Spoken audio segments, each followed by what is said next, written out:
Hello there and welcome. As the day winds down and the stars begin to prick the velvety canvas of night, find a comfortable spot. Let your body relax, your breathing deepen, and allow your mind to drift. Tonight, we're not just going to tell a story. We're going to journey back, thousands of years, to a land of majestic pyramids, life-giving rivers, and a people who, much like us, pondered the great mysteries of life, death, and new beginnings. Close your eyes if you wish, and let the gentle flow of words carry you to ancient Egypt, where an intriguing tale of science, hope, and a little bit of magic awaits. Imagine the banks of the Nile, the lifeblood of a sprawling civilization. The sun, a powerful deity named Ra, bathes the fertile lands in golden light. Here, in a society that revered order, or ma'at, and held a profound respect for the cycles of nature, the continuation of family and lineage was of paramount importance. Children were seen as blessings, ensuring the future and honoring the ancestors. And so the question, "Am I with child?" was one whispered with a mixture of hope, anticipation, and perhaps a touch of anxiety, just as it is today. In our modern world, a woman might discreetly purchase a test from a pharmacy, a small plastic device promising an answer in minutes. But how did a woman in ancient Egypt, say around 1350 BCE, during the vibrant New Kingdom period, the time of pharaohs like Akhenaten and Tutankhamun, seek to answer this deeply personal and significant question? They didn't have laboratories or an understanding of hormones as we do, yet they possessed a keen sense of observation, a deep connection with the natural world, and an ingenuity that continues to astound us. Our story tonight revolves around what is arguably one of the most fascinating and surprisingly insightful medical practices of the ancient world, the Egyptian pregnancy test. It's a tale woven from ancient papyrus, grains of barley and wheat, and the very essence of human curiosity. Our knowledge of this ancient practice comes not from grand temple inscriptions, but from the more intimate and practical records of the Egyptians, medical papyri. These are scrolls made from the processed stems of the papyrus plant, a reed that grew abundantly along the Nile. On these fragile documents, scribes meticulously recorded a vast array of information, from administrative accounts and literary tales to mathematical problems, and crucially for our story, medical knowledge. Several key documents give us glimpses into Egyptian medical practices, including those related to women's health, fertility, and childbirth. The Kahun Gynecological Papyrus, dating to around 1800 BCE, is the oldest known medical text in Egypt and deals extensively with women's health. Later texts, like the Ebers Papyrus, circa 1550 BCE, and the Berlin Papyrus, which includes texts from a similar period, around 1350 BCE, also contain medical and gynecological information. It's within these precious and often fragmented scrolls that instructions for a unique pregnancy test were written down. One such description, found in the Berlin Papyrus and echoed in others like the Carlsberg Papyrus collection, outlines a procedure that is both simple and rather ingenious. Imagine a woman, perhaps named Merit or Kia, living in a bustling town like Thebes or a quieter village nestled along the Nile. She has missed her monthly courses, and a quiet hope, or perhaps a dawning concern, begins to fill her thoughts.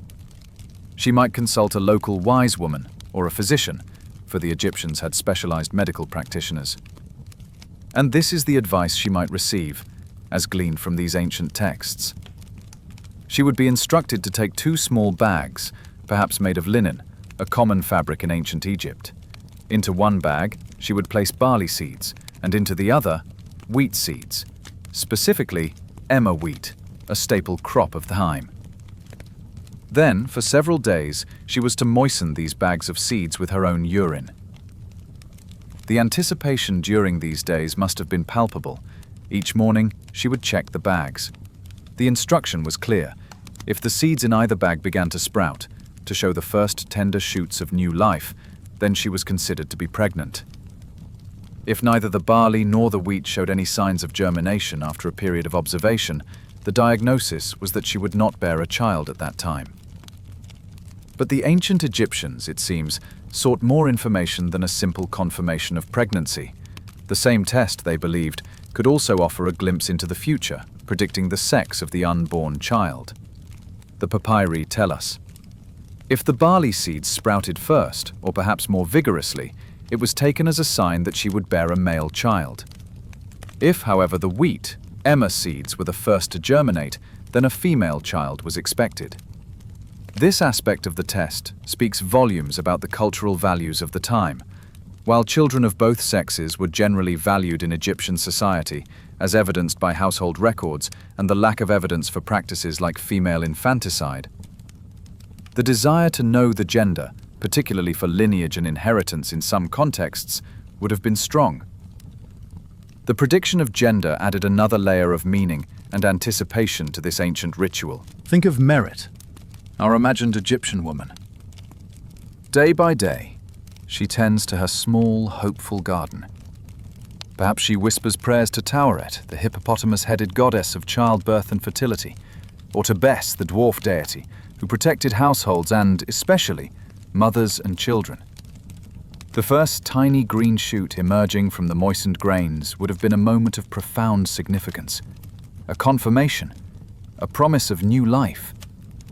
And then, the subtle race between the barley and the wheat, each sprout carrying a whispered prophecy.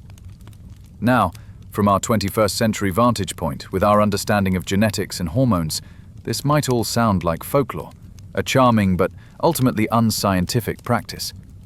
And indeed, the gender prediction aspect of the test has been shown by modern investigation to be inaccurate.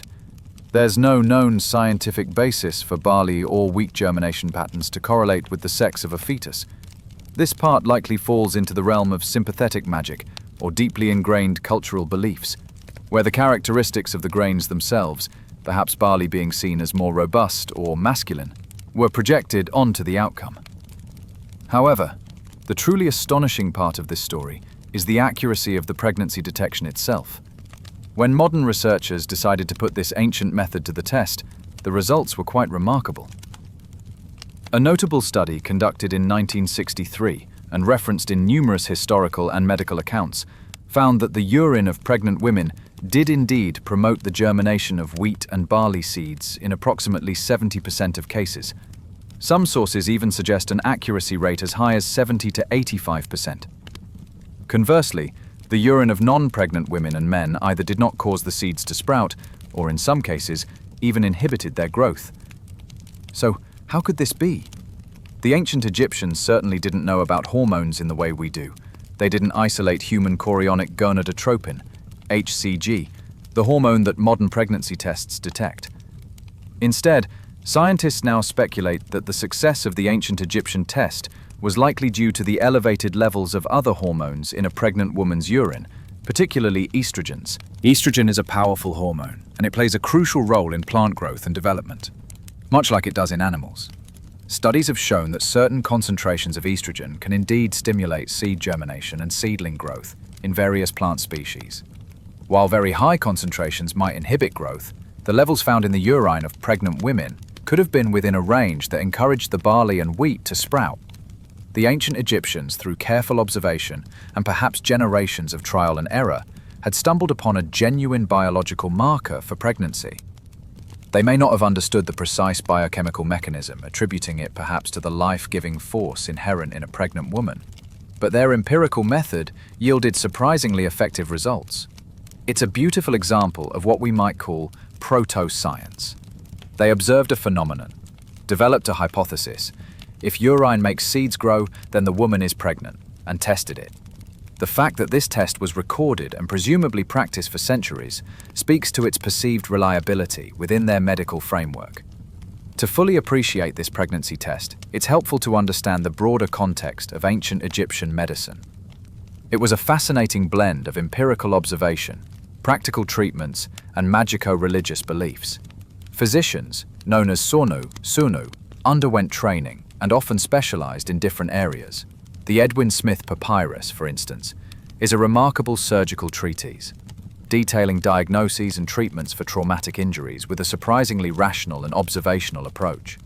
It describes examining patients, noting symptoms, and offering prognoses like an ailment I will treat, an ailment I will contend with, or an ailment not to be treated. Alongside these practical approaches, magic and religion played an integral role. Illness and misfortune were often attributed to the actions of gods, demons, or disgruntled spirits of the dead. Therefore, treatments often included incantations, amulets, and rituals designed to appease deities or ward off malevolent forces. Spells for easing childbirth, protecting the mother and child, and ensuring fertility were common. In this world, a pregnancy test that involved the life-giving properties of urine and the symbolic growth of staple grains would have fit perfectly. It connected the woman's body to the fertile earth, the microcosm of human reproduction, mirroring the macrocosm of agricultural abundance that sustained their civilization. The act of urinating on the seeds wasn't just a chemical test. It was likely imbued with ritualistic significance, a harnessing of natural and perhaps supernatural forces. The Egyptians also had other methods related to fertility and pregnancy. The Kahun papyrus describes a fertility test where an onion or a clove of garlic was placed in a woman's vagina overnight. If the scent could be detected on her breath the next morning, she was considered fertile, the logic being that her internal passages were open. They also had recipes for contraception, though their effectiveness is highly debatable by modern standards, often involving ingredients like crocodile dung or honey, mixed with natron, a type of salt, inserted into the vagina. Childbirth itself was a significant event, often assisted by midwives. Depictions show women giving birth in a squatting position, sometimes supported by special birth bricks, which themselves could be decorated with protective imagery. The focus was always on protecting both mother and child through a combination of practical care and magical safeguarding. One of the most remarkable aspects of the Egyptian wheat and barley pregnancy test is its incredible longevity. This wasn't just a fleeting practice confined to the land of the pharaohs. Variations of this test, or tests based on similar principles of urine affecting plant growth or other substances, appear in later medical traditions. Greek and Roman medical texts, which were often influenced by Egyptian knowledge, as many Greek scholars studied in Egypt, contain echoes of such practices. The idea of piss prophets, individuals who claimed to diagnose conditions, including pregnancy, by examining urine, persisted through the Middle Ages in Europe.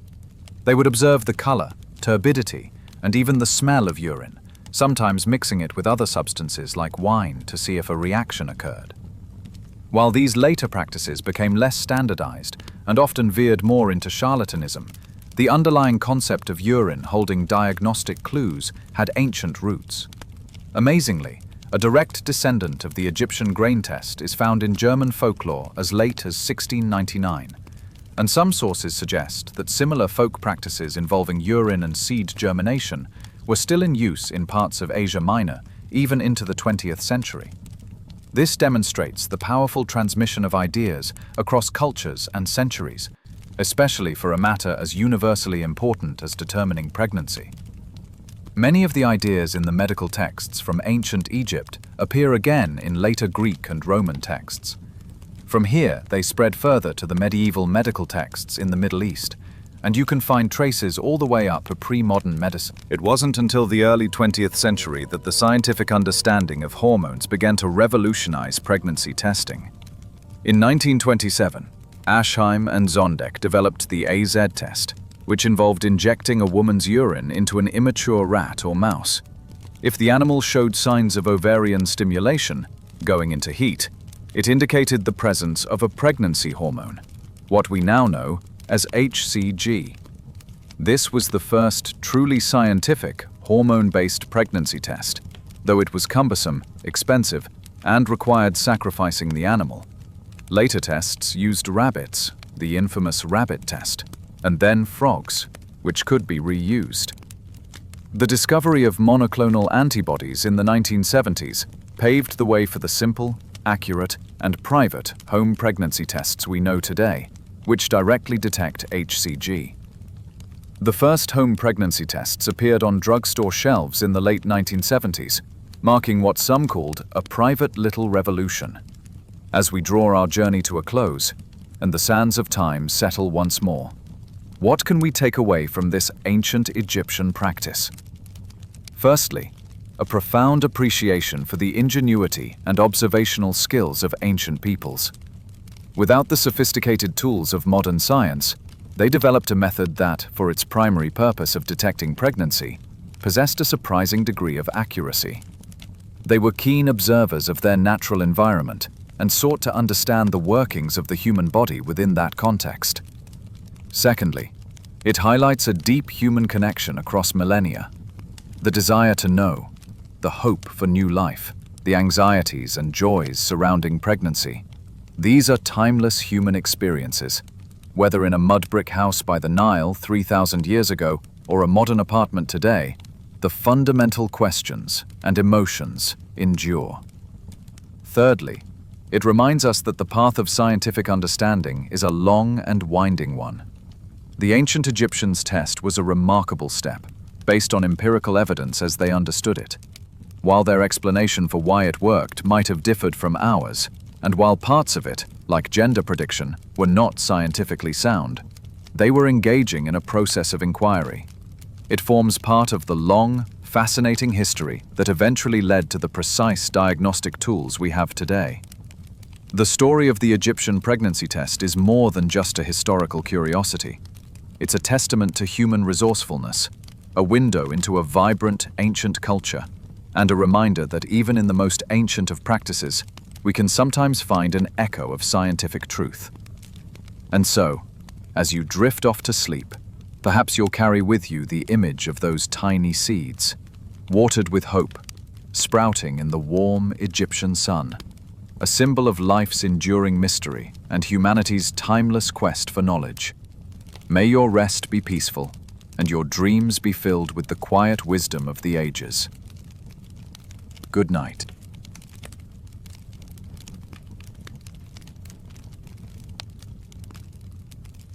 Welcome, dear friend, to this quiet harbor of the night. Let the day's currents gently carry you to this place of stillness, this sanctuary where we listen for voices from times long past, voices that whisper stories of lives both ordinary and extraordinary. Tonight, we are not opening a grand history book filled with the deeds of kings or the clamor of battles, but rather, we are carefully unfolding a simple piece of paper, a letter, yellowed perhaps with age, carrying the intimate thoughts, the hopes and fears of an ordinary soul from a less trodden, quieter path of history. Imagine a life lived on the very edge of the known world, a life dedicated to a single, unwavering, luminous purpose, to keep a bright light burning against the vast, often unforgiving darkness of the sea. We are about to hear from such a person. This is a letter from a lighthouse keeper, a solitary sentinel, writing from his isolated stone tower in the latter years of the 19th century. Let his words, his reflections, be a gentle lullaby, a whisper from a life of quiet, steadfast duty and profound, elemental connection to the natural world. My dearest Ilara, the Point Lighthouse, Tuesday, the 14th day of October, in the year of our Lord 1888. The lamp is burning steady and true tonight, sister. A good, clean, strong flame casting its unwavering beam far out onto a sea that's as calm and smooth as a newly polished looking glass, especially after yesterday's little display of temper. I've just completed my rounds, my final checks for the early part of the night. The great Fresnel lens, that marvel of French engineering, polished to a brilliant shine that would make a royal jeweler nod in approval. Every intricate prism, free of soot or salt spray. The clockwork mechanism for the rotation, a wondrous assembly of gears and weights, has been wound and is now ticking like a great, sleeping, benevolent heart beneath me, deep in the tower's core. It's in these quiet, suspended hours, after the primary work is done and the light itself is performing its silent, ceaseless duty, that my thoughts often and most fondly turn to you, Ilara, and to the bustling, warm life beyond these cold, stone walls. The supply tender, the stout Helen, isn't due to make her call for another 3 weeks, and that's only if the weather holds fair and Captain McGregor can navigate the tricky currents around the reef. So this letter, like its predecessors, will have to wait patiently in my small, sea-worn wooden box, alongside the others I've penned since her last visit. But writing it now, in the stillness, picturing your dear face as you might read it, in your warm, familiar kitchen, the kettle singing on the hob, it feels almost like a conversation, a fragile but precious bridge across the miles of restless water and the green, rolling land that separates us. Life here, as you well know from my previous accounts, is governed by immutable rhythms, not the comforting, man-made rhythm of market days or the Sunday church bells that punctuate your weeks in the village, but the more ancient, elemental rhythm of the tides, the twice-daily ebb and flow that reveals and then conceals the jagged teeth of the rocks below, the slow, majestic turning of the light itself, sweeping its arc of warning and welcome, the coming and going of the sun, a daily miracle even here, and of course, the ever-watchful, unblinking eye I must keep on the flame, the very soul of this place. My day, or rather, my working night and day, begins before the first hint of dawn, while the stars still blaze fiercely. I check the lamp after its night-long vigil, noting its consumption of oil, the state of the wicks. Then, as the sun's own glorious light begins to paint the eastern sky with strokes of rose and gold, I extinguish our man-made flame. Then begins the meticulous cleaning, the great Fresnel lens, a magnificent, beehive-like structure of precisely ground glass prisms and bullseyes, demands the most painstaking care. Every speck of dust, every oily smear from the burning lamp, every subtle film of salt carried in by the sea mist can diminish its power, scatter its focused beam, and that's a risk I cannot, will not take. The lives of mariners, men I will never meet, depend on this light being true and piercing. The brasswork, too, of which there is a surprising amount, hinges, handles, parts of the lamp mechanism itself, needs constant, vigorous polishing to guard against the insidious salt air that creeps into everything, no matter how well sealed the windows and doors may seem. It's a continuous, quiet fight against rust and the green verdigris of decay, a small, daily battle that, I'm pleased to say, I mostly win. Then there's the winding of the heavy weights for the clockwork mechanism that rotates the lamp, a task that requires a strong arm, a steady back, and a precise count. It's like winding the mainspring of the world itself, ensuring its orderly, predictable turning through the darkest hours of the night. The afternoons, if the weather is fair and the wind not too boisterous, might allow for a brief constitutional around the narrow base of the tower, on the small, wave-battered patch of granite that constitutes my entire kingdom. I inspect the foundations for any new cracks or damage from the sea's relentless assault, look for useful pieces of driftwood washed ashore, or simply stand and watch the gulls. They are my closest, and certainly my loudest neighbors, Elara. Their raucous cries and endless squabbles have become a familiar sound, an integral part of the unique, wild music of this isolated place. And the sea, the sea, Elara, is a constant, overwhelming presence, a living entity, never the same from one day to the next, always changing its mood, its color, its voice. Some days, it whispers and sighs against the rocks like a gentle, soothing friend, its surface glittering with a million shattered diamonds under the bright sun. On such days, when the waves are mere ripples and the horizon is clear and sharp, I can almost forget its latent power, its terrifying capacity for sudden, unbridled fury. I see the fishing boats from Port Relin in the far distance, their patched brown sails like small, hopeful wings against the blue, and I feel a sense of peace, a tenuous connection to the wider world of men and their endeavors. Then there are the other days. Days when the sky lowers, turning the color of old bruised lead, and the wind begins to moan like a lost soul, a mournful dirge that builds and builds around the unyielding stone of the tower. The waves, which only yesterday were playful, skipping lambs, transform into monstrous, charging green and white mountains of water, hurling themselves with unimaginable force against the foundations. The impact sending a tremor right up through the stone to the lantern room where I stand. The sound is like a continuous barrage of cannon fire, a roar that fills the ears and shakes the very bones. Those are the nights, Elara, when sleep is an impossible dream, a forgotten luxury. I stay by the lamp, my hand often resting on its sturdy pedestal, as if to lend it my own strength, watching, listening, praying that the thick lantern glass holds against the onslaught, that the light, our vital beacon, does not falter or fail.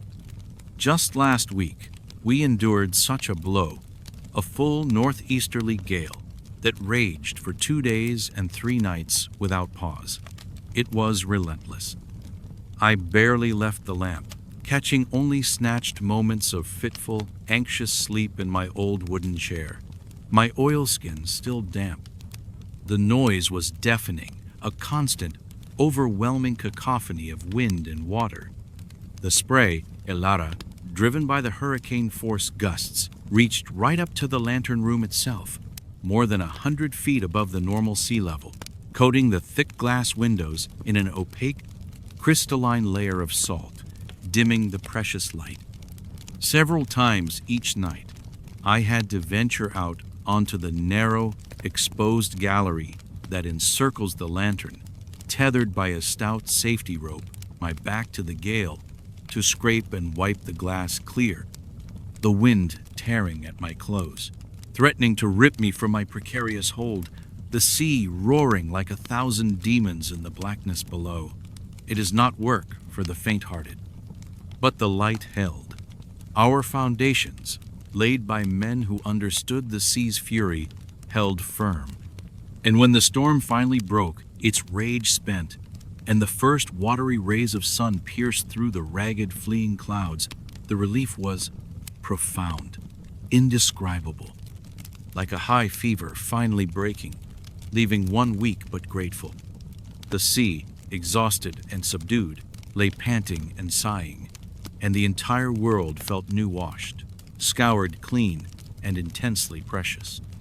It is in those moments, Elara, immediately after the tempest, standing in the sudden, almost shocking quiet, that the profound importance of this solitary, demanding task feels most acute.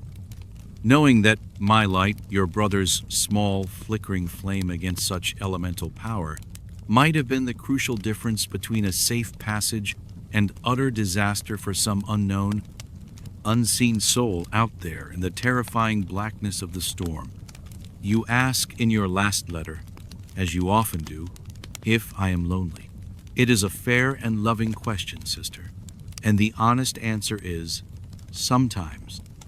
There are times, yes, when the solitude presses in with a tangible weight, a heavy cloak, especially on the long, dark winter nights, when the wind howls its most mournful, desolate songs around the tower's cap, and the only human voice to be heard is the one reciting passages from my books, or the one that echoes faintly in my own head, or, more sweetly, the imagined sound of your voice, or Father's, in letters like this one I now composed.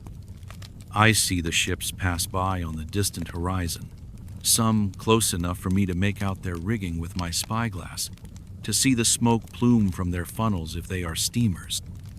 Others are just a faint, ghostly smudge of sail, or a distant flicker of their own navigation lights.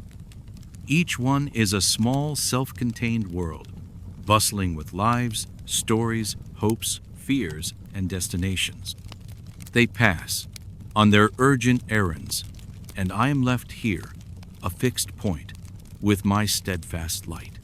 Sometimes I allow myself to wonder about the people on those ships. Where are they bound? From what distant, exotic ports have they sailed? What news, what joys, what sorrows do they carry within their wooden or iron hulls?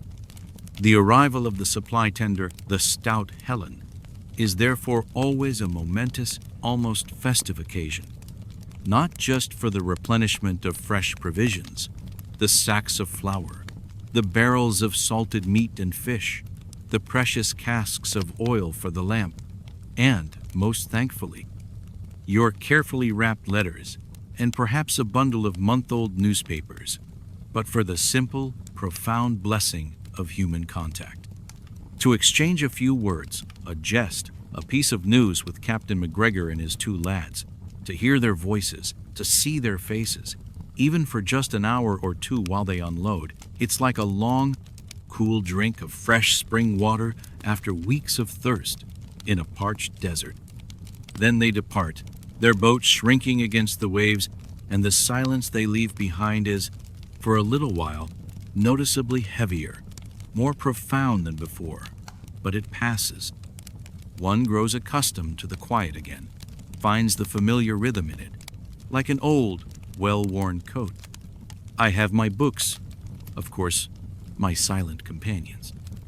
Not as many as a scholar might boast, for space is a precious commodity in this tower, but those I have are cherished old friends, their pages softened and worn smooth by many readings. My Shakespeare, a battered Burns, a fascinating book of old sea charts, showing coasts I will only ever visit in my imagination, and, naturally, the good book itself. They are good, undemanding company in their own way, and I have my thoughts, my memories. This tower, with its endless horizons and its deep quiet, is a fertile ground for remembering, for reflection. It's not entirely without other forms of life here, you understand. The seabirds, as I've often mentioned, are a constant presence. Gulls, of course, endlessly circling and crying, their audacity sometimes amusing. The elegant, swift-winged terns, diving like arrows for fish. Sometimes a solitary, brooding cormorant, black as night, will perch on an outlying rock, its wings spread wide to dry in the sun, looking like some ancient, feathered herald. In the spring, the puffins arrive, comical little fellows with their brightly colored beaks and serious expressions. Their bustling, nesting activity brings a brief, cheerful chaos to the cliffs below the lighthouse, a welcome flurry of activity. And I've even seen seals on several occasions, their sleek, dark, intelligent heads bobbing in the calmer waters of the western cove, their large, liquid, curious eyes watching me with an unnerving intensity as I, in turn, watch them from the gallery. They seem to understand the fundamental nature of this place, its inherent wildness, its profound solitude. They are creatures of the edge, just as I am.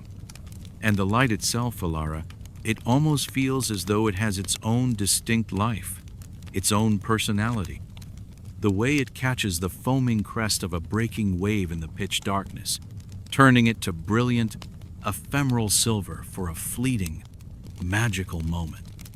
The way its powerful beam sweeps relentlessly across the empty, indifferent expanse of water, a searching, hopeful, unwavering finger of light.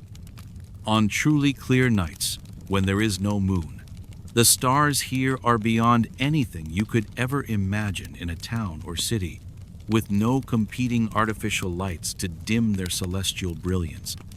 They stretch from one horizon to the other, a vast, silent, glittering, uncountable audience to my solitary nightly watch.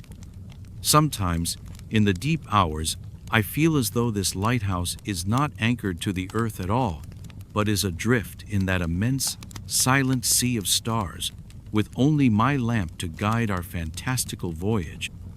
The specific pattern of the light, its carefully timed signature, 2 bright flashes every 20 seconds for this particular point. It's a unique voice, a distinct identity, speaking a language understood by mariners from every nation across the globe. To think that this specific pattern, my pattern, is meticulously marked on nautical charts in bustling ports I will never see, in the navigation rooms of ships sailed by men whose faces I will never know, it gives a profound sense of being part of something vast, interconnected, and vitally important, even from this small, isolated, windswept rock. Father would have understood this life, I often think. He possessed that same quiet, unwavering sense of duty, that same deep, almost spiritual respect for the raw power and untamed beauty of nature. I often find my thoughts turning to him when I'm tending the intricate workings of the lamp, especially when the delicate clockwork mechanism needs a subtle adjustment, a careful touch. He taught me so much about patience, about the quiet dignity of taking pride in a job done well, no matter how humble or unseen it might be. Do you remember, Alara, how he used to mend the fishing nets by the fire in winter, his calloused, work-roughened fingers so surprisingly deft and gentle with the fine twine? There's a similar deep satisfaction in keeping this light burning perfectly, in knowing that its beam is as strong and clear as human ingenuity can make it. I received your news about young Jamie, your dear son, and my heart aches to hear his cough still troubles him so. The city air, thick with coal smoke and industry, is not always kind to young lungs. Please tell him his old uncle Ewan, out here on his rock, sends his deepest love and a brand new story of a brave little fishing boat that lost its way in a sudden fog but was guided safely back to harbor. All thanks to a tall, friendly lighthouse with a bright, winking eye. Perhaps that will amuse him and lift his spirits. I am enclosing in this letter a small, perfectly smooth piece of green sea glass I found yesterday, tumbled by the relentless waves for who knows how many years, until it has become like a precious, translucent jewel. Maybe it will bring him a little tangible piece of this wild, windswept place, a token from the sea. Time, Ilara, moves in a peculiar fashion here. The individual days can sometimes feel long, especially in the depths of winter, each task repeated with monotonous regularity. Yet, paradoxically, the weeks and months seem to slip by like the outgoing tide, swift and almost unnoticed. Another season turns, marked by the changing patterns of migrating birds or the subtle shift in the sea's temperature. Another year is meticulously marked in my official logbook.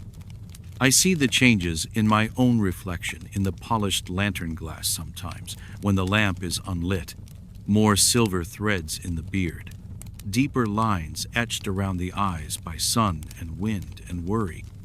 But the light itself, the beam that I tend, it remains constant, unwavering, seemingly ageless. There is a profound and abiding comfort in that unchanging truth. My greatest hope, my most fervent prayer, is simple enough: to keep this light burning true and bright for as long as I am granted the strength and acuity to do so. To know, when my time eventually comes, that I have played my small, anonymous part in keeping others safe from harm, in guiding them through the perilous night. It is not a grand ambition, I suppose, not the sort that gets recorded in history books or earns public acclaim, but it is an honest one, a worthy one. And when my watch here is finally done, I hope that another will come, someone who loves the light and the sea and even the challenging embrace of solitude, as much as I have grown to over these many years. The hour grows late now, even for a night owl like me. The great clockwork ticks steadily on beneath my feet, a faithful, rhythmic heartbeat in the otherwise silent tower.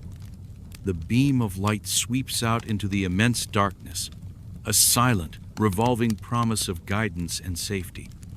I should try to get some rest now, before the pre-dawn check of the lamp and the beginning of a new day's duties. Please give my fondest regards and respect to your good husband Michael, and a special kiss for young Jamie. Tell him the gulls here are still waiting for him to visit and share his breadcrumbs, though I must confess, Alara, I fear they'd be rather too bold and greedy for his gentle liking. They're not shy creatures, these feathered pirates of the point. Do not worry for me, my dearest sister. I am, in my own particular way, content. This life, stark as it may seem to those accustomed to the comforts and companionship of the town, has a profound, elemental beauty, a deep and abiding simplicity that has come to suit my nature. And knowing that my letters, however infrequent, eventually reach you, and that yours, filled with news of home and family, will eventually reach me, makes the vast distance that separates our lives seem just a little less daunting, a little less absolute. I shall seal this letter now with a drop of wax, and place it carefully in the box with the others, ready for the stout Helen's next call. Until then, and always, I will keep you, Michael, and young Jamie, in my thoughts and in my nightly prayers. May your own lamp of happiness and health always burn bright and steady in your warm and loving home, with much enduring love and steadfast, unwavering affection. Your devoted brother, Ewan.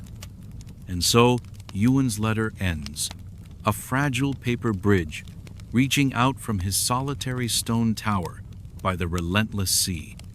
His words, filled with the timeless rhythm of the waves and the steadfast, watchful glow of his lamp, remind us of the countless unseen lives, the quiet acts of dedication that have contributed to the safety and progress of our interconnected world. His daily concerns, his profound respect for nature's power, his deep connection to family despite the isolating miles. These are universal human experiences, their echoes reaching us clearly across the intervening years. The lighthouse keeper, often a romanticized symbol of vigilance and unwavering hope, stands in Ewan's letter as a testament to the profound impact one individual, through quiet duty and commitment, can have, even in the deepest isolation. As you prepare now for your own peaceful sleep, imagine that steady, sweeping beam of light from Ewan's tower, cutting bravely through the darkest night, a beacon of safety, guidance, and unwavering reassurance. Let the gentle, rolling rhythm of his words and the imagined sounds of his remote elemental world soothe your mind and calm your spirit. There is nothing more to do now but to rest, to allow the gentle tide of sleep to carry you to calm and peaceful shores. The letters from the past may be sealed and stored away, but their human echoes remain, whispering to us of endurance, of love, and of the quiet, essential light that each of us, in our own way, can tend and share in our own corners of the world. Good night. May your dreams be peaceful, and may your own inner light shine steady and true.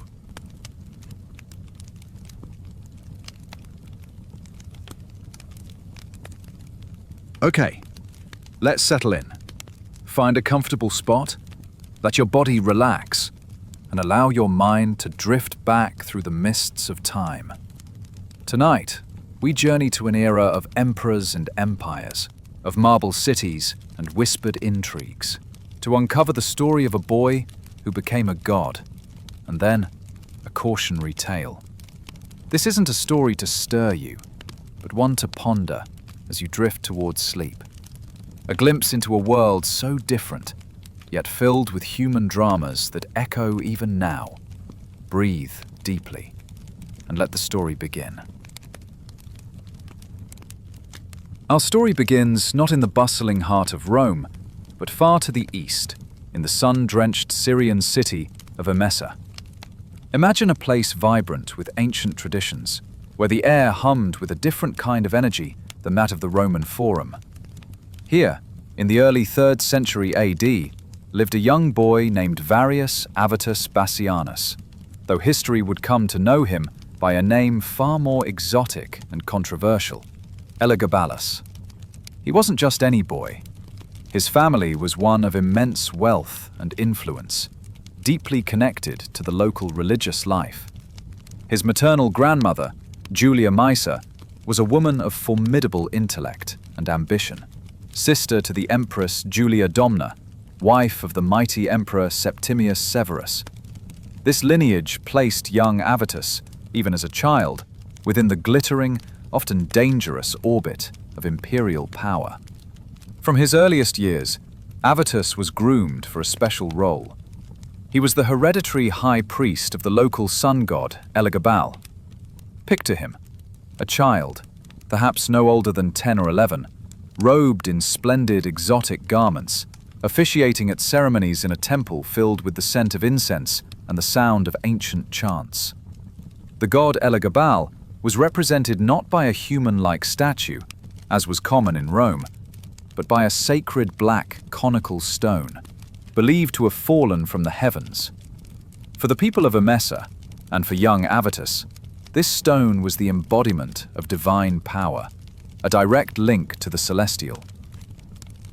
Life in Emesa would have been a stark contrast to the upbringing of a Roman aristocrat. While Roman youths studied rhetoric, law, and military strategy, Avitus was immersed in the mystical rites of an Eastern deity. He danced in religious processions, learned the sacred songs, and felt the weight of a spiritual tradition that was ancient even then. This upbringing would profoundly shape the man and the emperor he was to become. Meanwhile, the Roman Empire, vast and sprawling, was experiencing its own dramas. The Severan dynasty, to which Avitus was related, held the imperial throne. But power in Rome was a fickle thing. Emperors rose and fell, often through violence and intrigue. His cousin, the infamous Emperor Caracalla, was known for his cruelty and military focus. After Caracalla's assassination, a man named Macrinus, a Praetorian prefect, seized power, the first emperor who was not of senatorial rank. This was an affront to many, not least to Julia Maesa. Exiled from the imperial court by Macrinus and forced to return to Emesa with her considerable wealth, she was not a woman to accept defeat. She saw in her grandson, the charismatic young priest of Elagabal, an opportunity. Avitus was young, handsome, and, crucially, he bore a resemblance to Caracalla. Maesa began to cultivate a rumor, a powerful whisper that spread like wildfire among the disaffected legions stationed in the east. But Avitus was not merely Caracalla's cousin, but his illegitimate son. The soldiers, many of whom had been loyal to Caracalla and were unhappy under Macrinus, were receptive. They saw in the boy a link of the Severan dynasty they revered, and perhaps a touch of the divine glamour that surrounded him as a priest. Julia Maesa used her vast fortune to bribe the legions, promising them riches and a return to Severan glory. One could only imagine the scene. The formidable Julia Maesa, a woman of iron will, perhaps taking her young grandson aside. He would have been around 13 or 14, on the cusp of manhood, yet still a boy. Avitus, she might have said, her voice firm but her eyes alight with ambition. The soldiers call for you. They see in you the blood of Severus, the spirit of Caracalla. Rome needs a true emperor, a divine leader. The god Elagabal has chosen you for a destiny far greater than Emesa. Did he understand the full weight of her words? The danger, the sheer audacity of challenging a reigning Roman emperor? Perhaps not entirely. But he was a boy, accustomed to being the center of religious devotion, a boy who believed in the power of his god. And so, in the spring of 218 AD, the legions of Syria declared the 14-year-old priest Varius Avitus Bassianus as the rightful emperor of Rome. Macrinus, the reigning emperor, was alarmed. He dispatched forces to quell the rebellion, but Myasa's planning and the loyalty of the troops to the supposed son of Caracalla proved too strong. Near Antioch, the forces clashed. It is said that when Avitus's troops began to falter, Julia Myasa and his mother, Julia Soaemias, rode into the heart of the battle, shaming the soldiers into fighting with renewed vigor. The young priest-emperor himself, perhaps holding aloft a symbol of his god, inspired his men. Macrinus was defeated and later captured and executed. The path to Rome was open. The boy from Emesa, the high priest of the Black Stone, was now, by right of conquest and acclamation, the master of the Roman world. He adopted the name Marcus Aurelius Antoninus, linking himself to revered past emperors. But it was the name of his god, Elagabalus, that would stick, a name that would become synonymous with one of the most bizarre and controversial reigns in Roman history. As he prepared to journey to the heart of the empire, one wonders what thoughts filled his young mind. Excitement? Fear? A divine certainty? Or perhaps a dawning realization that the world he knew was about to be replaced by something far larger, more complex, and infinitely more perilous. The sun god of Emesa was going to Rome, and Rome would never be quite the same. The journey from Syria to Rome was not a swift one. It took over a year for Elagabalus and his entourage, which included his mother Julia Soaemias, his grandmother Julia Mesa, and the sacred black stone of his god, to reach the imperial capital. News of the new emperor, a mere boy, a priest of an outlandish Eastern cult, preceded him, carried by merchants, soldiers, and officials. Rome, a city that had seen its share of eccentric rulers, waited with a mixture of curiosity, apprehension, and among the traditional elite, deep suspicion. Imagine the scene as his procession finally approached the city in 219 AD. This was no traditional Roman triumph. Elagabalus, now around 15 years old, reportedly entered the city not in the austere toga of a Roman statesman, but in the vibrant, flowing silk robes of an Eastern priest, adorned with jewels and amulets. His appearance itself was a shock to the Roman sensibilities. He was described as handsome, with dark, intense eyes, but his painted eyelids and rouged cheeks, common in Eastern priestly traditions, were seen as effeminate and decadent by the Romans. Even more startling was the prominence given to his god. He had a portrait of himself in his priestly regalia, making offerings to Elagabal, sent ahead to be hung in the Senate House, placed directly above the statue of Victoria, the goddess of victory. This was a clear statement. His god, this foreign deity, was to take precedence. The Senate, that ancient institution of Roman power, had little choice but to formally recognize him. Julia Mesa, the architect of his rise, worked tirelessly behind the scenes, smoothing ruffled feathers, distributing largesse, and ensuring that key positions were filled with loyalists.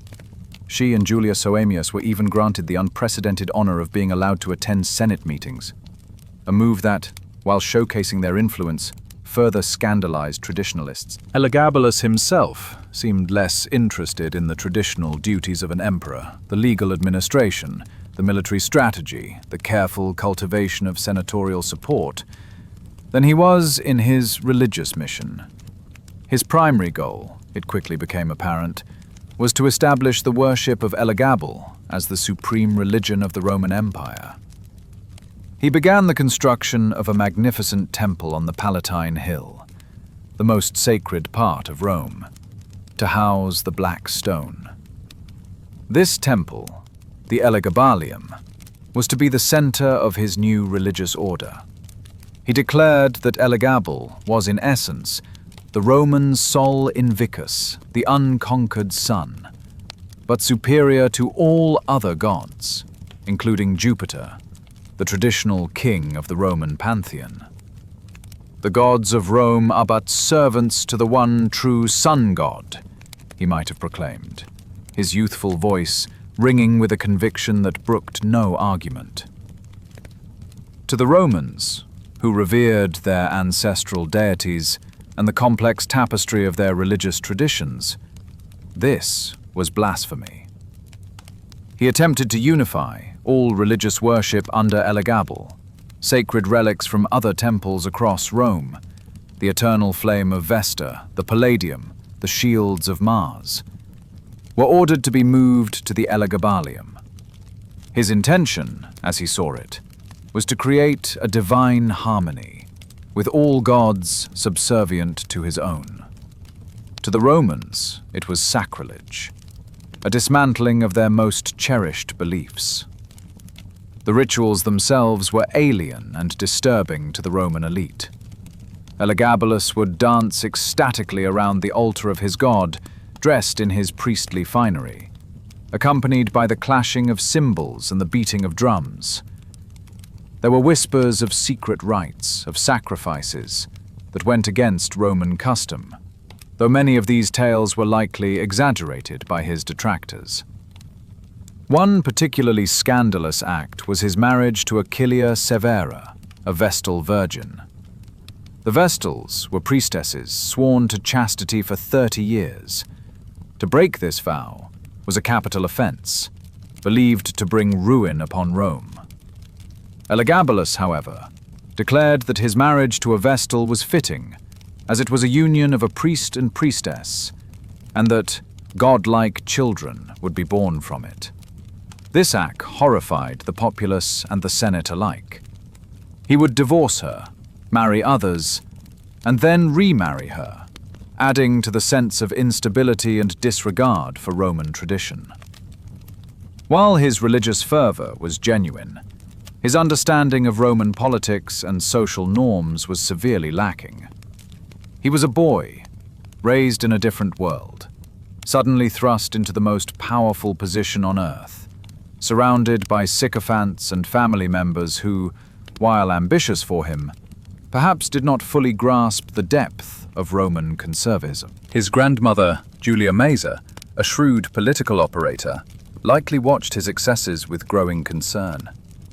She had engineered his rise to restore the Severan dynasty and secure her family's power, not to instigate a religious revolution that threatened to alienate everyone. "Grandson," one can imagine her advising, her tone laced with worry. "Rome is not a Messa. The people revere their ancient gods. You must be an emperor to all Romans, not just a priest to Elagabal. Temper your zeal, or you will lose everything I have fought to gain for you." But Elagabalus, young, headstrong, and convinced of his divine mandate, seemed incapable of moderation. He surrounded himself with companions from his eastern entourage and elevated individuals of low birth, even slaves and freedmen, to high positions, sometimes, it was rumored, based on scandalous or frivolous criteria, such as their dancing ability, or, as the video suggested, even more inappropriate measures. The claim about appointments based on the size of genitals, while likely a lurid exaggeration from hostile sources like the Historia Augusta, reflects the perception that his choices were arbitrary and offensive to the established order. The traditional Roman aristocracy, the senators and equestrians, who formed the backbone of the administration, felt increasingly marginalized and insulted. They saw their traditions trampled, their gods denigrated, and their authority undermined by a boy emperor who seemed more interested in exotic rituals and personal whims than in the governance of a vast empire. The common people of Rome, too, were bewildered. While often entertained by imperial spectacles, the sheer foreignness of Elagabalus's cult and his disregard for their beloved traditions bred resentment.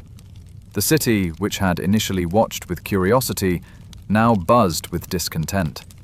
The sun that had risen from the east was proving to be too scorching, too alien for the Roman world. The stage was being set for a dramatic and tragic downfall.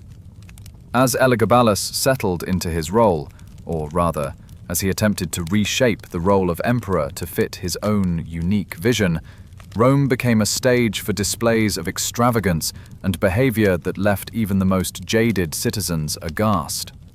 It's here that the historical accounts, particularly those written by his enemies, become a whirlwind of scandalous accusations.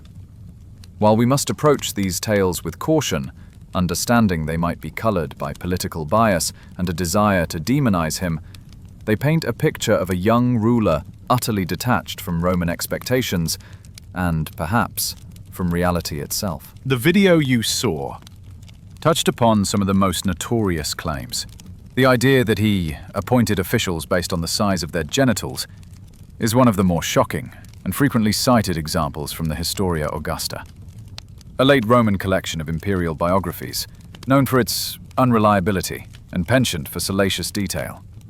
Whether true in its literal sense or not, it symbolized the perception that his appointments were based on caprice and personal favor, often of a debauched nature, rather than merit or experience. He was said to have promoted his barber, a dancer, and a charioteer to positions of great authority, infuriating the senatorial class, who saw these roles as their birthright. His personal life became a subject of intense gossip and condemnation. Beyond his controversial marriage to the Vestal Virgin Aquilia Severa, he married and divorced several other women in rapid succession. But it was his relationships with men that drew particular ire. Roman society had a complex attitude towards same-sex relationships. While not uncommon, there were strict expectations about dominant and submissive roles. Elagabalus was accused of openly flouting these conventions. He was said to have a favored charioteer named Hierocles, whom he referred to as his husband, and allegedly wished to see declared Caesar. Another figure, Zoticus, an athlete from Smyrna, was brought to the palace and given immense influence, only to be later dismissed. The Historia Augusta and Cassius Dio, a contemporary senator whose accounts are generally more credible, though still hostile, detail Elagabalus's supposed desire to be addressed as lady rather than lord, his use of cosmetics, wigs, and women's clothing, and even his alleged attempts to find a physician who could perform a form of gender reassignment surgery. The video mentioned him prostituting himself in taverns and brothels, and even setting up a brothel within the imperial palace. Cassius Dio writes that Elagabalus would stand naked at the door of a room in the palace, soliciting passers-by in the manner of a prostitute, boasting of the number of clients he had and the money he earned. These stories, if true, would have been profoundly shocking to Roman sensibilities, which prized masculine dignity and decorum in their leaders. For an emperor to so publicly debase himself was unthinkable. His banquets were legendary for their bizarre extravagance. It wasn't just the richness of the food. Phoenixes, likely a rare bird passed off as such, parrot tongues, and peacock brains, but the strange themes and cruel jokes. He might serve his guests imitation food made of glass or wood, or unleash harmless snakes among them to watch their panic. The video's claim of poisonous snakes at gladiator games is a more extreme version, possibly an embellishment of this theme of causing alarm for amusement. One famous story tells of him inviting 8 bald men, or 8 men with one eye, or 8 exceptionally fat men to a dinner party, seemingly for his own perverse amusement. Another recounts how he once smothered guests in a shower of so many rose petals released from a reversible ceiling that some reportedly suffocated. A tale that, while dramatic, is likely a later invention meant to illustrate his deadly decadence. The video also mentioned him chaining women to chariots like horses and whipping them. This specific claim is found in the Historia Augusta, a source that delights in such lurid details. While it's hard to verify, it fits the pattern of accusations of cruelty and a desire to invert and mock established norms. He was also said to have enjoyed public spectacles where he would distribute largesse, gold and silver coins, food, even animals, by throwing them from a tower into crowds, delighting in the ensuing scramble and chaos as common folk fought over the riches. This was not the dignified generosity expected of an emperor, but a spectacle designed to amuse him through the debasement of others. It's crucial to remember the context. Elagabalus was a teenager, perhaps between 15 and 18 during these years. He had been plucked from a provincial priesthood and given absolute power. He was surrounded by family members who, while initially supportive, were also using him for their own ambitions. He had no real grounding in Roman tradition or governance. It's possible that some of his actions were a naive, albeit extreme, attempt to live up to a divine status, or simply the unchecked whims of a young man intoxicated by limitless power and wealth, egged on by sycophants. The Roman elite, however, saw not a misguided youth, but a monstrous tyrant, a foreign desecrator of all they held sacred. The whispers in the Senate grew louder. The Praetorian Guard, the emperor's own bodyguards, became increasingly restless. They had acclaimed him as the son of Caracalla, expecting a return to military discipline and Roman values. Instead, they found themselves serving a priest-king who seemed determined to turn Rome into an Eastern temple and its emperor into a figure of ridicule and revulsion. Julia Maesa, the pragmatic grandmother, must have been in despair. Her carefully constructed plan to restore Severan power was crumbling under the weight of her grandson's excesses. She had wanted a puppet. She had gotten a whirlwind. And she knew, with the cold calculation that had brought her family to power, that a whirlwind that could not be controlled would eventually have to be stopped.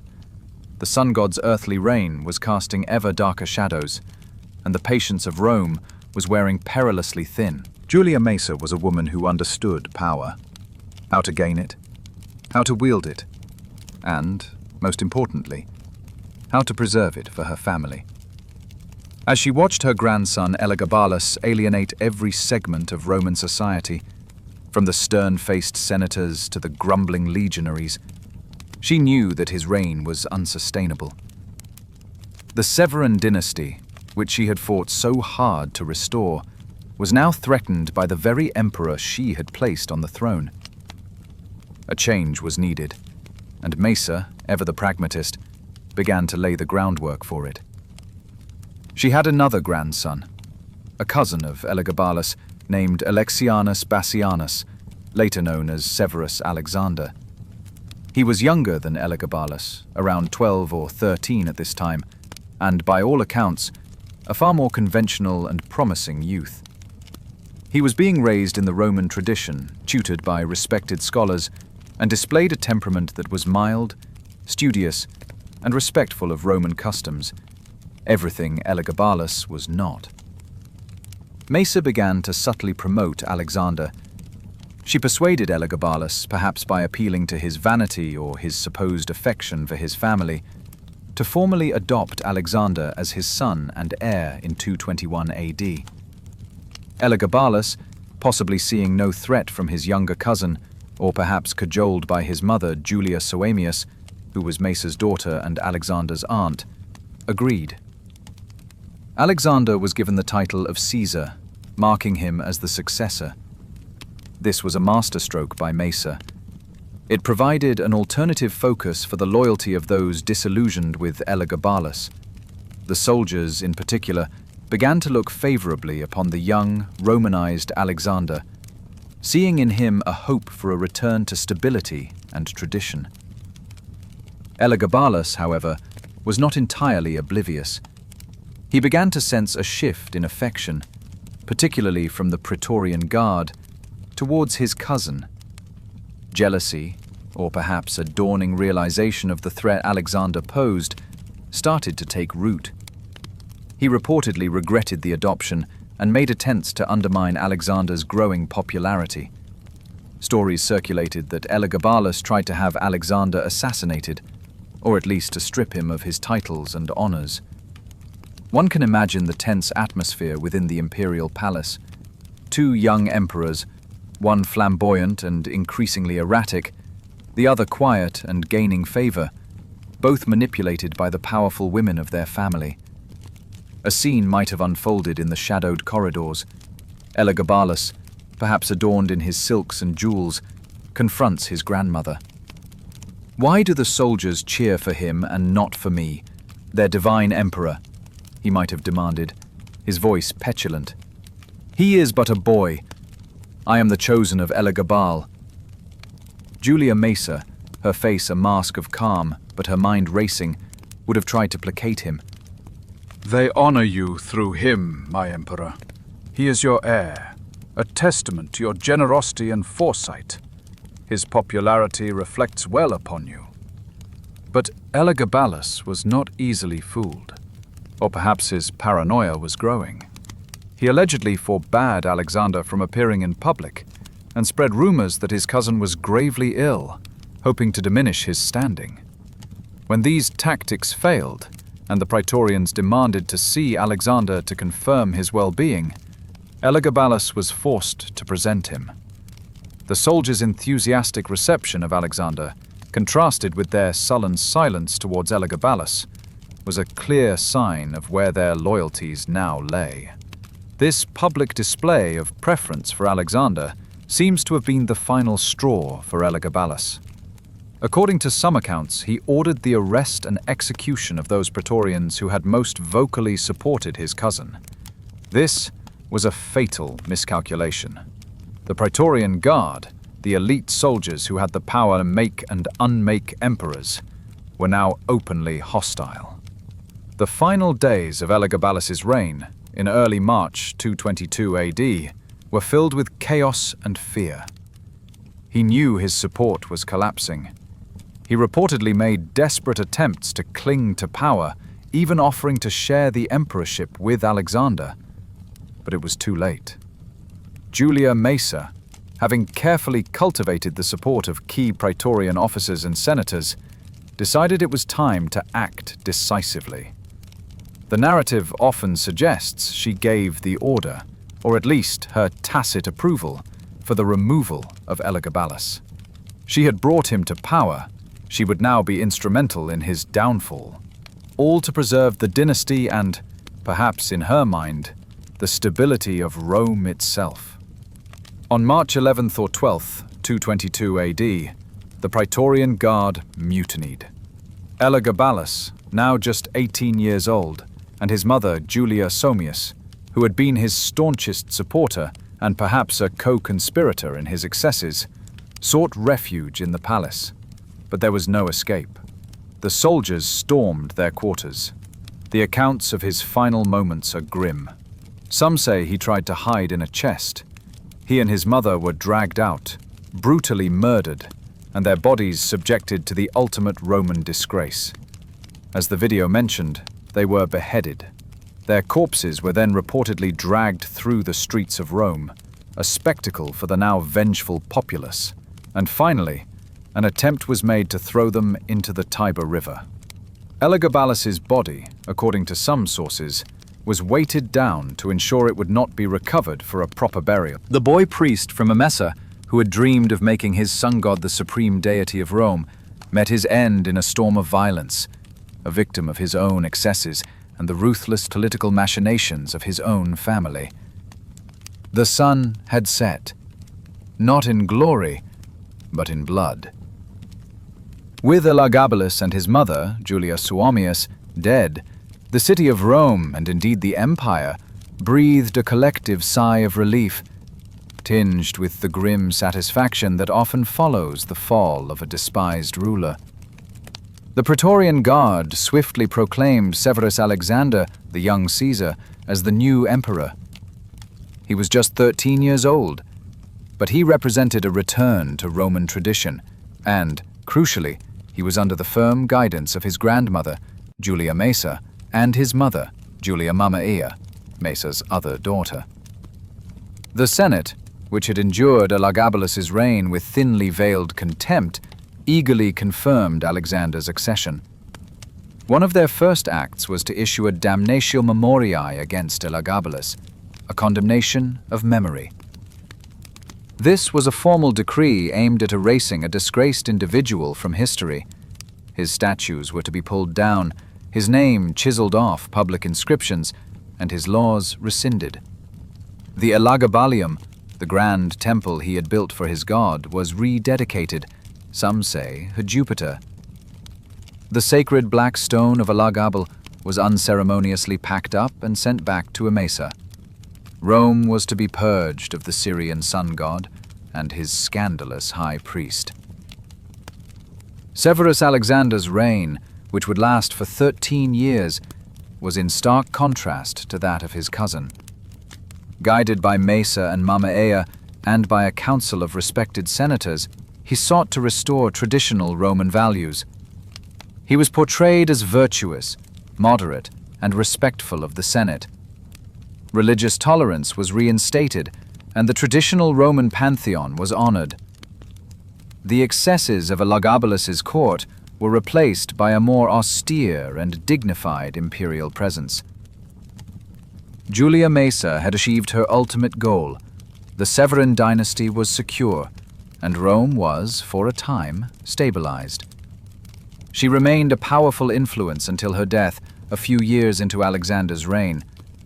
Her ambition, ruthlessness, and political acumen had shaped the destiny of two emperors and the course of the Roman Empire. But even a damnatio memoriae could not entirely erase Elagabalus. The memory of his reign, so bizarre and so offensive to Roman sensibilities, lingered.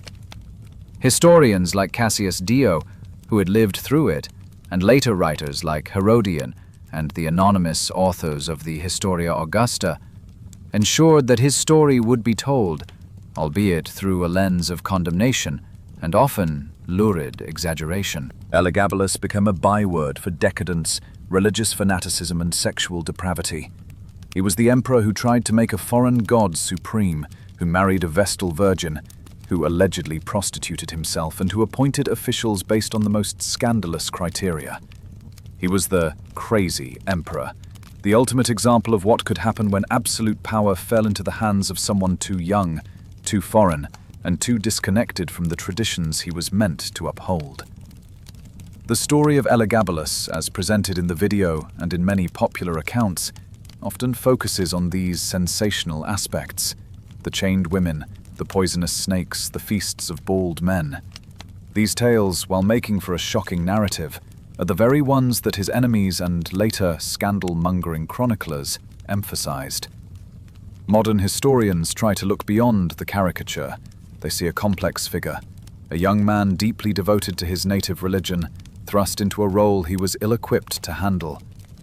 They explore the political machinations of his family, the cultural clash between East and West, and the ways in which his story was shaped by hostile propaganda.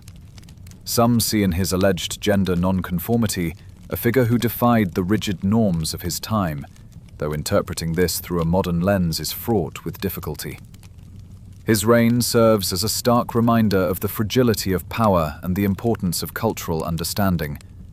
He failed, spectacularly, because he tried to impose his will and his beliefs on a society that was not ready or willing to accept them. He lacked the political skill, the patience, and perhaps the desire to govern in a way that respected Roman traditions. The spoiled teenager, as the video called him, who was eventually beheaded on the orders of his own grandmother, or at least with her complicity, is a tragic figure in many ways. He was a pawn in his grandmother's games, a victim of his own upbringing, and ultimately, a casualty of his inability to navigate the treacherous waters of Roman imperial politics. The tale of Elagabalus, with all its shocking details, serves as a potent reminder from the ancient world that power, especially when unchecked and unmoored from wisdom and restraint, can lead to chaos and self-destruction, and that sometimes even a grandmother's love for power can outweigh her love for her own kin, especially when the fate of an empire and a dynasty hangs in the balance. And so, as the echoes of this tumultuous reign fade, we leave the ancient city of Rome, its marble columns gleaming under a more familiar sun. The story of Elagabalus, the boy priest who became emperor, is a dramatic one, full of sound and fury. Let it settle in your mind not as a nightmare, but as a fascinating, albeit cautionary, tale from a distant past. The world of emperors and ancient gods is now far away. Feel the peace of your own surroundings, the quiet of the night. Let go of the intrigues and the chaos. Your only task now is to rest, to allow your mind to become still, and your body to find deep, restorative sleep. The stories of the past are there to teach us, to fascinate us, but now it is time for quiet. Breathe gently and drift into peaceful dreams. Good night.